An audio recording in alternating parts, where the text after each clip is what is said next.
ये काम किया है एंड आप प्रहरी हैं समय के, इसलिए मैं बड़े सम्मान के साथ ब्रह्मदत्त जी से कहूँगा कि उनका आशीष वचन चाहिए, हमको आशीर्वाद चाहिए। वो तो जो काम तो कर ही रहे हैं तो कोई शक नहीं, लेकिन ये आशीर्वाद से संस्था को, हम सबको शक्ति मिलेगी।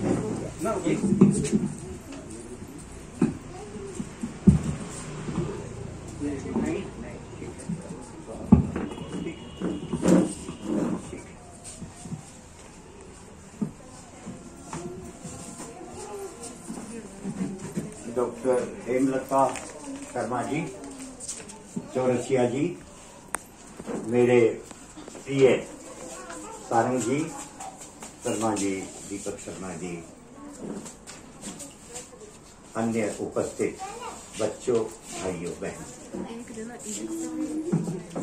मुझे हेमलता जी पर बड़ा गर्व है।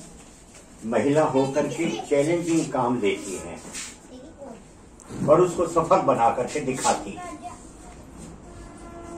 कई कार्यक्रमों में, बहन के कार्यक्रमों में शामिल हुआ और मैंने महसूस किया है कि इनके दिल में एक तड़पन है, एक लगन है, समर्पण है कि किस तरीके से समाज में कुछ नया किया जाए।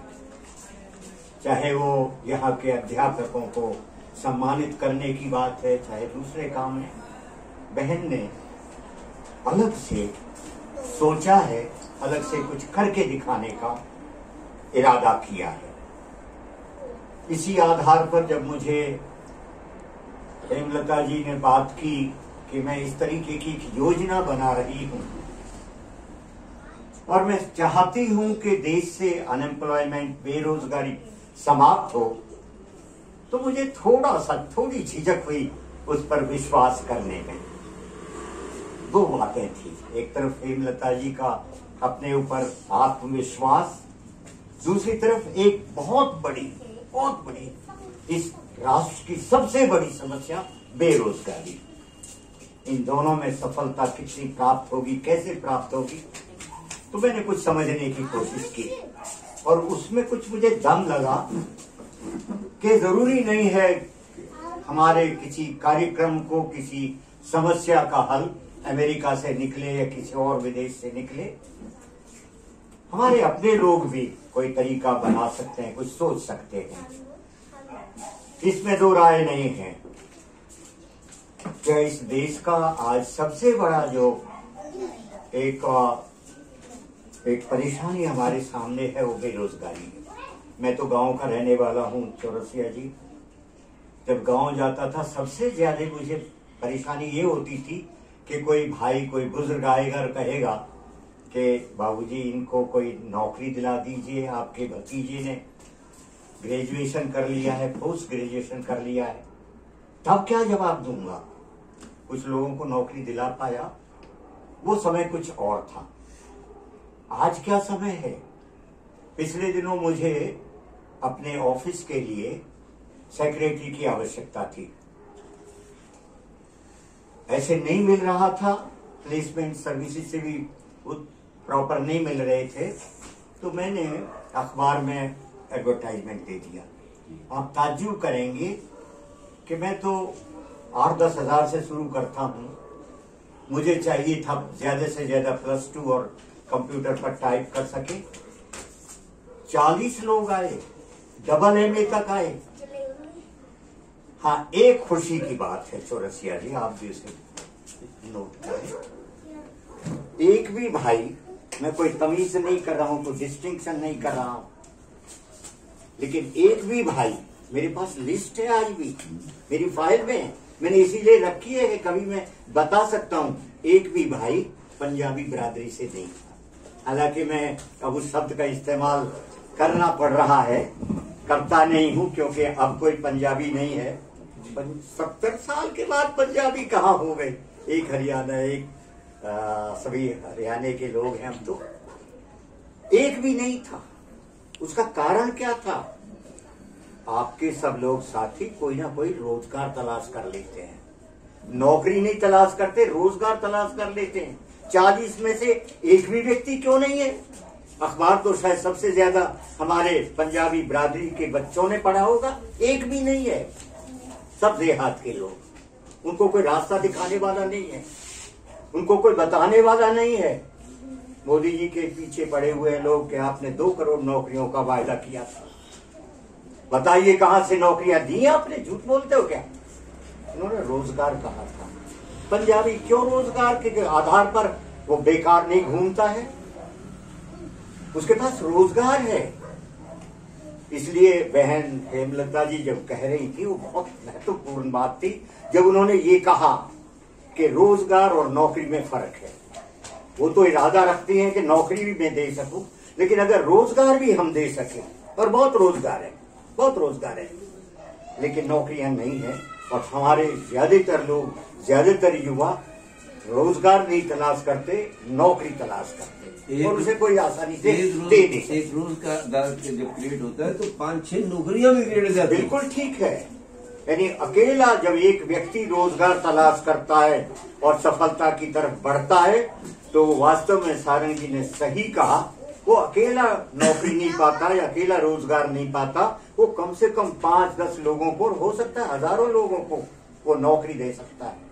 इसलिए आप भी प्रेरित करें लोगों को कि किस तरीके से रोजगार तलाश करें, वो रोजगार में जाए।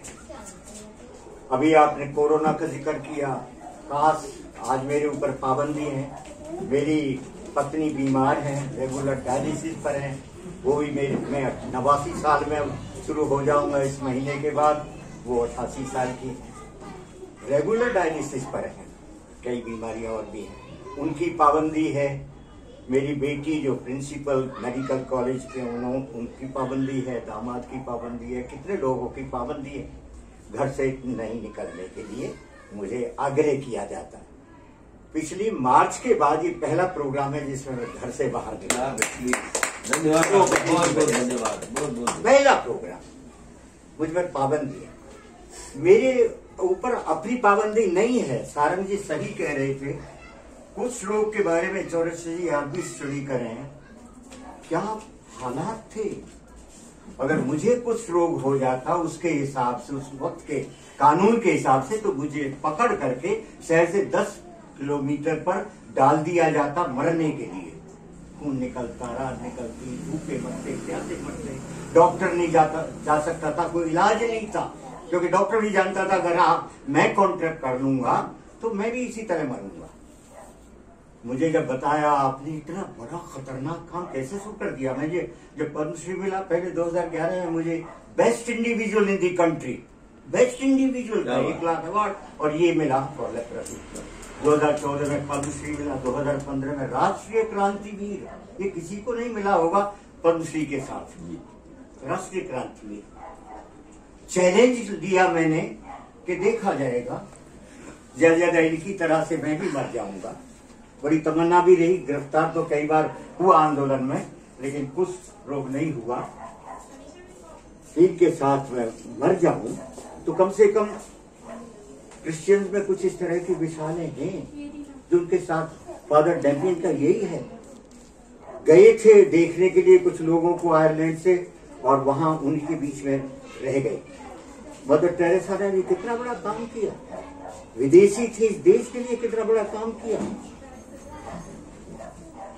कोरोना में मैं कभी कभी सोचता हूं कि मुझे भी अवसर मिलता तो मैं बीच में लोगों की सेवा कर पाता, लेकिन जैसा मैंने कहा कुछ पाबंदियां हैं, खैर वो अलग की बातें हैं। मैं ये उम्मीद करता हूं कि बहन इस चैलेंजिंग काम में, जो एक बड़ा हौसले का काम है, इसमें सफल होंगी।